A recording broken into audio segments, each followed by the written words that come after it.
Hi friends, எல்லாருக்கும் வணக்கம். எல்லாரும் எப்படி இருக்கீங்க? இன்னைக்கு பார்த்தீங்கன்னா என்ன வீடியோனா, நம்ம அலப்பறைகள் சேனல்லையும் சரி இந்த பேட் கமெண்டெல்லாம் பற்றி நம்ம வந்து லைட்டாக கூட யோசிச்சது கிடையாது. அதை பற்றி திங்க் பண்ணது ஆரம்பத்தில் வந்து அந்த பேட் கமெண்டெல்லாம் யோசிச்சு அழுகெல்லாம் செஞ்சுருக்கேன். ஏன்டா சேனல் ஆரம்பிச்சோன்னு யோசிச்சிருக்கேன்.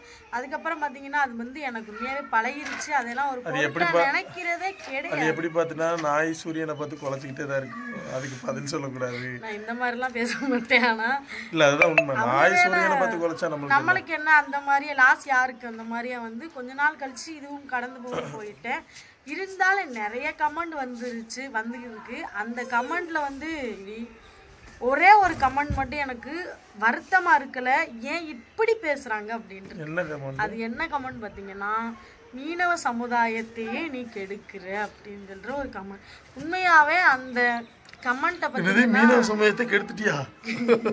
மீனவ சமுதாயத்தை கெடுக்கிற, மீனவ சமுதாயத்திற்கு ஒரு கேவலத்தை உண்டு பண்ற. இல்ல, இன்னுமே வந்துகிட்டு ஒரு சாதி, மதம், சமுதாயம், இனம், எந்த ஒரு சமுதாயத்தில் எந்த ஜாதியிலையும் இதை பண்ணக்கூடாது அதை பண்ணக்கூடாதுன்றதுக்கு யாருக்குமே ரூல்ஸ் கிடையாது. அவன் ஒன்று சொல்லுவாங்கல்ல, நீ கமெண்ட் போடுறவன் வீட்டுக்குள்ளே போய் பாடுற 1008 கேவலத்தை வச்சிருப்ப. அதெல்லாம் ஒன்றும் இல்லை. என்ன உனக்கு வயிறு எரியுதா எரியட்டும், காந்துட்டு உனக்கு எரியட்டும், காந்துட்டு. நாங்கள் நல்லா இருக்கோம், ஜாலியாக இருக்கோம், எங்களுக்கு வீடியோ போடுறோம், நிறைய நண்பர்களை சம்பாதிச்சிருக்கோம், நிறைய ஃப்ரெண்ட்ஸ் இருக்காங்க, எங்களுக்கு நிறைய பழக்க வழக்கங்கள் இருக்குது, நிறைய பேரோட உறவு இருக்குது. இது எல்லாத்தையும் பார்த்து உனக்கு வயிறு எரியுது, அப்படி தானே? எரியட்டும். நம்மளால வந்துக்கிட்டு மீனவர் சமுதாயத்துலேயும் இந்த மாதிரி நம்ம வருவோம், இந்த மாதிரி வெளியே வருவோம்.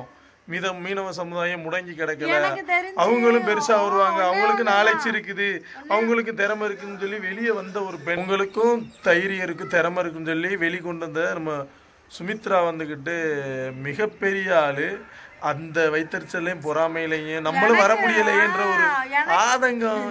ஏன் எனக்கு தெரிஞ்சு மீனவ பெண்ணா மீன் கொண்டு வர்ற மீனை வெட்டணும், கழுவணும், சமைக்கணும், இது மட்டும்தான் பண்ணணும், வெளியே வரக்கூடாதுன்னு உங்களுக்கு தோணுன்னு நினைக்கிறேன். சொல்லப்போனால் அந்த வீடியோவை கூட நான் எப்படி போட்டுட்டு இருக்கேன்னா, அதை தான் வீடியோவை எடுத்து போட்டுக்கிட்டு இருக்கோம். எப்படின்னா மீனவ குடும்பத்தில் வந்து எப்படிலாம் இருப்பாங்க, அவ்வளோதான். எப்படி இருப்பாங்க, டெய்லி மீன் கொண்டு வருவாங்க, வீட்டுக்காரவங்க இருந்தாலும் அப்பாவாக இருந்தாலும் மீன் நண்டு ஆள் கொண்டு வருவாங்க. அதை சமைப்போம், சாப்பிடுவோம். மிஞ்சி போனால் கிறிஸ்மஸ், நியூ இயரு இந்த மாதிரி பண்டிகைலாம் கொண்டாடுவோம், கோயிலுக்கு போவோம், வருவோம். நாங்க படத்துக்கு போற பார்த்து வயிறு எரியுதா, வெளியே போற பார்த்து எரியுதா? எரியட்டும்யா. ஏன்னா இப்படி ஆட்களுக்கு வந்துக்கிட்டு எரியத்தான் செய்யும். நாங்க நல்லா இருக்கிறது மட்டும் இல்ல, எவனை பார்த்தாலும் எரியட்டும். கடைசி வரைக்கும் இன்னொருத்தனை பார்த்து வாயை பொழந்து அவன் அப்படி இருக்கானே, இவன் இப்படி இருக்கானே, அப்படி இருக்கும். இதுதான் அவனோட வாழ்க்கை. இன்னொருத்தன் அடுத்தவனை சிந்திச்சு அவன் நல்லாவே இருக்க முடியாது, அவன் குடும்பத்தையும் நல்லா வச்சிருக்க மாட்டான். ஒரு மிருக வாழ்க்கை. சேனல் ஆரம்பிக்கிறதுக்கு முன்னாடி நிறைய வீடியோஸ் பார்த்துருக்கோம். என்ன பொறுத்தளவு நான் நினைக்கிறது, ஒருத்தவங்க வந்து அது என்னது சொல்லுவாங்கல்ல, கிளாமரா ட்ரெஸ் பண்ணி டான்ஸ் பண்ணா கூட அது வந்து அவங்களோட தனிப்பட்ட விருப்பம். அவங்க பண்றாங்க, அவங்களுக்கு நிறைய லைக்ஸ் வந்து பார்க்குறாங்க, அந்த மாதிரி அது அவங்களோட விருப்பம். அதை கூட நம்ம குறை சொல்லக்கூடாது. எனக்கு தெரிஞ்சு எங்களுக்கு பிடிச்சதை நாங்கள் பண்ணுறோம். மீனவ பொண்ணா இருந்தால் இதுதான் பண்ணணும், இதுதான் பண்ணக்கூடாதுன்றது கண்டிப்பாக எந்த ஒரு சட்டமும் கிடையாது. இப்போ அடுத்த வீடியோக்கள், கிறிஸ்மஸ் வருது, நாங்கள் புது ட்ரெஸ் எடுப்போம், அதை பார்த்து வயிறு எரியும்.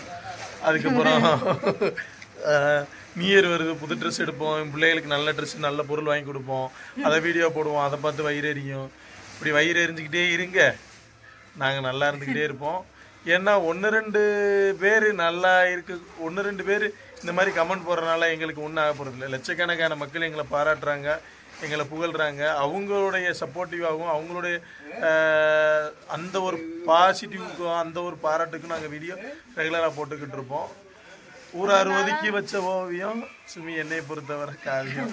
அதனால சொல்றேன், யாரா இருந்தாலும் யாருக்கும் இந்த மதத்துக்காரங்க வீடியோ போடக்கூடாது, இந்த ஜாதிக்காரங்க வீடியோ போடக்கூடாதுன்னு சொல்லிட்டு ஜாதி மதம் இதை எதையுமே கொண்டு வராதீங்க. எந்த இதுலையும் இல்லை இவங்க வீடியோ போடணும், இவங்க வீடியோ போடக்கூடாது, இவங்க இப்படி இருக்கணும், இப்படி இருக்கக்கூடாதுன்றது எனக்கு தெரிஞ்சு எதுலையுமே இல்லை. எந்த இஷ்டிலையும் இல்லை. ஏதாவது டவுட்டா இருந்துச்சுன்னா, மீனா பண்ணி வீடியோ போடக்கூடாது ஏதாவது டவுட் இருந்துச்சுன்னா உண்மையாக அந்த சட்டம் கிட்ட வச்சிருந்தாங்கன்னா அதை தேடி கண்டுபிடிச்சு. இல்லை, சட்டம் கிட்ட வச்சிருந்தீங்கன்னா நீ உன் குடும்பத்துக்கே வச்சுக்க, உங்க இங்கே கொண்டு வராத, சரியா?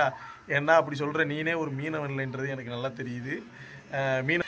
இந்த வீடியோ கண்டிப்பாக நிறைய பேருக்கு பிடிச்சிருக்கும். இந்த வீடியோ பிடிச்சிருந்தா ஷேர் பண்ணுங்கள், லைக் பண்ணுங்கள், கமெண்ட் பண்ணுங்கள். மறக்காமல் அந்தோனி அலப்பறை சேனலில் சப்ஸ்கிரைப் பண்ணுங்கள். மீண்டும் நோட்டிஃபிகேஷன் பண்ணாட்டா பாய். அந்தோனி அலப்பறை சொல்லுங்க. ஆண்டசிமிலாக லைக் பண்ணுங்கள், சப்ஸ்கிரைப் பண்ணுங்கள் மறக்காமல். வண்டி இப்போ தான் தூங்கி எடுத்துட்டு வந்துருக்கு, அதான் சோகமாக இருக்கு. திம்மு திமுதா